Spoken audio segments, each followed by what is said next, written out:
بسم اللہ الرحمن الرحیم۔ اعوذ باللہ من الشیطان الرجیم، بسم اللہ الرحمن الرحیم۔ پیارے بچوں، السلام علیکم۔ امید ہے آپ سب خیریت سے ہوں گے۔ بچوں، کل ہم نے بائسیکل کی تعلیم کی پڑھائی کی تھی۔ امید ہے آپ لوگوں نے اس سبق کی پڑھائی کی ہوگی۔ آج ہم اس سبق کی مشق کریں گے، تو صفحہ نمبر 42 نکالیں۔ ہاں، صفحہ نمبر 42 یہاں پہ ہے مشق، ٹھیک ہے۔ اب یہاں پہ ہے ذخیرہ الفاظ۔ دیے گئے الفاظ کے معنی لغت سے تلاش کر کے لکھیے۔ دشواری، بہشت، مجنونانہ، گفت و شنید، تمنا، جستجو، نشیب، فراز، نصف، عزم، ماں، بمشکل تمام، سانحہ، عین، ساخت، مجروح۔ تو بچوں، ان الفاظ کے معنی آپ لوگوں نے یاد بھی کرنے ہیں اور کاپی میں بھی لکھنے ہیں۔ تو الفاظ کی معنی کی طرف دیکھیے۔ اب یہاں پر ان الفاظ کے ہی معنی ہیں۔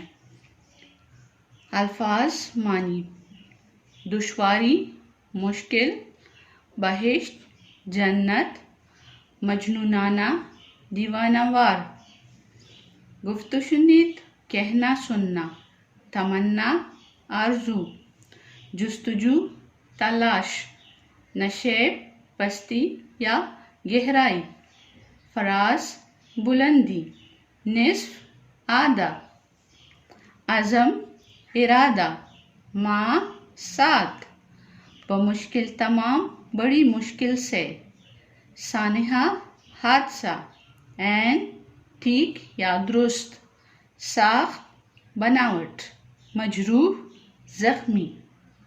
تو بچوں، ان الفاظ کے معنی آپ لوگوں نے یاد بھی کرنے ہیں اور ساتھ ساتھ اس کو کاپی میں بھی لکھنی ہے، ٹھیک ہے۔ اب آگے دیکھیے۔ اب سوال نمبر 2 کی طرف آتے ہیں۔ سوال نمبر 2 ہمارے پاس ہے، ان الفاظ اور تراکیب کو جملوں میں استعمال کیجیے۔ یعنی یہ الفاظ ہے، ان کو آپ لوگوں نے جملوں میں خود ہی استعمال کرنے ہیں، ٹھیک ہے۔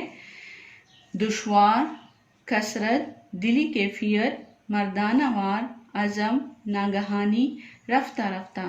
تو بچوں، یہ جملے آپ لوگوں نے خود ہی اپنے الفاظ میں بنانے ہیں اور لکھنے ہیں، ٹھیک ہے۔ سوال نمبر 3 ہمارے پاس ہے، مضمون میں استعمال ہونے والے ان محاوروں کے مطلب لغت سے تلاش کر کے لکھیے اور انہیں اپنے جملوں میں استعمال کیجیے۔ شوق گدگدانا، فراٹے برنا، کلیجہ تام کر رہ جانا، بسم اللہ کرنا۔ تو بچوں، ان الفاظ کے معنی یہ محاورات ہیں، ٹھیک ہے۔ ان محاوروں کے معنی آپ لوگوں نے لکھنے ہیں اور ان کو اپنے جملوں میں بھی استعمال کرنا ہے، ٹھیک ہے۔ تو معنی میں نے لکھے ہیں، آپ ذرا یہاں پر دیکھ لیں۔ محاوروں کے مطلب لکھیے اور انہیں اپنے جملوں میں استعمال کریں۔ محاورات کے معنی ہے، الفاظ معنی: شوق گدگدانا، شوق پیدا ہونا، فراٹے برنا، بہت زیادہ تیزی سے گزرنا، کلیجہ تام کر رہ جانا، صبر کر بیٹھنا یا تڑپ کر بے قرار ہو کر رہ جانا، بسم اللہ کرنا، آغاز کرنا، ٹھیک ہے بچوں۔ ان محاوروں کی یہ معنی ہے اور اس پہ آپ لوگوں نے خود جملے بنانے ہیں، ٹھیک ہے۔ اب آگے دیکھیے، کثیر الانتخابی سوالات۔ سوال نمبر 4 ہے، مندرجہ میں سے ہر ایک کے درست جواب کے گرد دائرہ بنا کر خالی جگہ میں لکھیے، ٹھیک ہے۔ یہاں پر جو جواب درست ہوگا اس پہ ہم دائرہ لگائیں گے اور وہ لفظ ہم یہاں پر لکھیں گے۔ جیسے ہمارے پاس نمبر 1 ہے، اس مضمون کے مصنف ڈیش ہیں، پطرس بخاری، ابن انشا یا شوکت تھانوی۔ تو بچوں، آپ لوگوں نے تو پڑھا ہے، ٹھیک ہے۔ تو یہ ہے، اس طرح ہم دائرہ بنائیں گے اور یہاں یہ لفظ شوکت تھانوی ہے تو شوکت تھانوی ہم یہاں لکھ لیں گے۔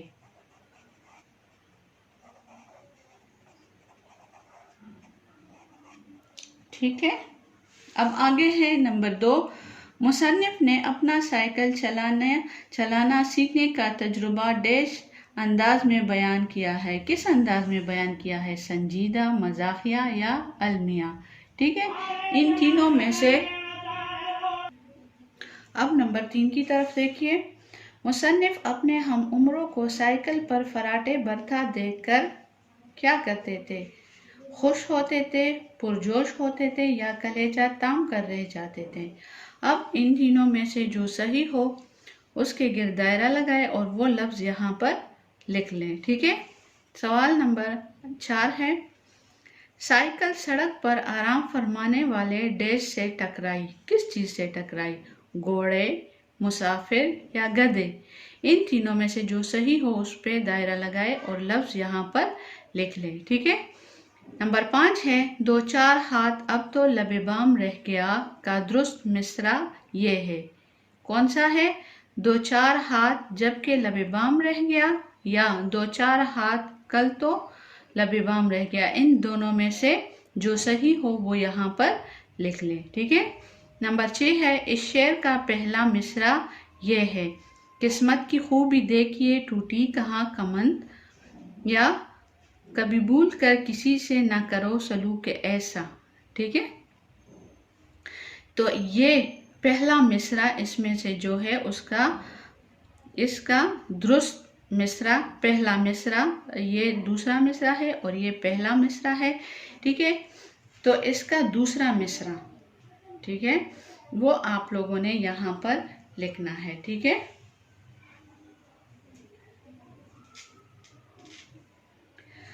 اب آگے دیکھیں. اب آگے ہیں مختصر جواب کے سوالات. سوال نمبر 5. مندرجہ ذیل سوالات کے مختصر جوابات لکھیے. تو بچوں اس کے لیے آپ لوگ تختہ تحریر کی طرف ذرا دیکھیے.